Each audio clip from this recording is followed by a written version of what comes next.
Pune Porsche कांड में हर दिन नया खुलासा हो रहा है। देश का हाई प्रोफाइल केस और जिसमें कई लेयर्स में मैनेज चीजें हो रही हैं, वो एक एक करके मैं आपको बताऊंगी कि अब ताजा क्या अपडेट है पुणे पोर्शे कांड में।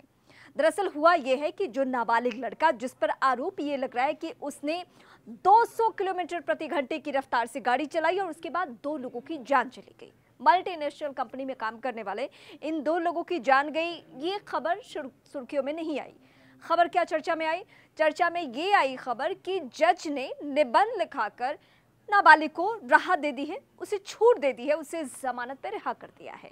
लेकिन इस बीच अब हम आपको बताएंगे कि ये तो जज की बात हो गई, लेकिन उससे भी चौंकाने वाली बात सामने आई है 2 डॉक्टर्स की गिरफ्तारी के जरिए।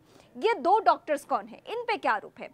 दरअसल ये 2 डॉक्टर्स वो डॉक्टर्स हैं जिनके ऊपर ये जिम्मेदारी थी ब्लड सैंपल के जरिए ये पता लगाया जाए कि नाबालिग ने जब गाड़ी ड्राइव की, जब ये एक्सीडेंट हुआ, जब 2 लोगों की जान गई, तो उसकी हालत कैसी थी, क्या उसने वाकई ड्रिंक कर रखा था? क्योंकि जो पब है उसके मैनेजर की भी गिरफ्तारी हुई थी, वहां से भी 48,000 तकरीबन 48,000 का पेमेंट हुआ था और उसके बाद ये खुलासा हो गया था कि इन्होंने पब में शराब भी पी है और उसके बाद ड्राइविंग की है। अब ये 2 डॉक्टर्स की भूमिका बहुत संदिग्ध लग रही थी पुणे पुलिस को। उन्होंने जांच पड़ताल करनी जब शुरू की तो पता चला कि एक रिश्तेदार के कहने पे डॉक्टर्स ने ब्लड सैंपल कैसे मैनेज किया है, वो मैं आपको बताने जा रही हूँ। पहले ब्लड सैंपल लिया जाता है नाबालिग का ही, लेकिन शक हो जाता है कि इससे तो प्रूफ हो जाना है कि इसने शराब पी है और तब धाराएं और भी जुड़ जाएंगी और उसके बाद केसेस और भी मजबूत हो जाने हैं।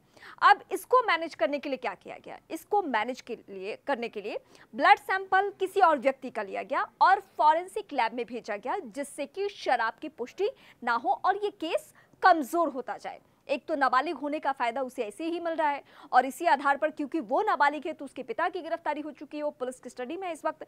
दादा की भी गिरफ्तारी हो चुकी है क्योंकि दादा के बारे में ये कहा जा रहा है कि उसने ही इजाजत दी थी और उसे सब कुछ मालूम था कि कहाँ जा रहा है, किन दोस्तों के साथ जा रहा है, वो वहाँ शराब पीने वाला है, ये सब कुछ दादा को पता था।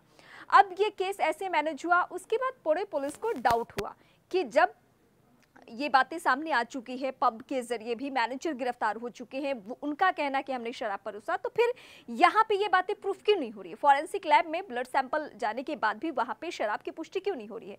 जब डॉक्टर से सिलसिलेवार तरीके से पूछताछ की जाती है, बार बार उनसे फोर्सफुली पूछताछ की जाती है, तो अपना गुनाह उन्होंने अपना आरोप कबूल कर लिया। उन्होंने कहा कि हाँ, हमें नाबालिग के रिश्तेदार का फोन आया था और उसके बाद हमने ये चीजें मैनेज की, मतलब ब्लड सैंपल को बदल दिया जिससे कि पुष्टि ना हो सके कि नाबालिग ने शराब पी है।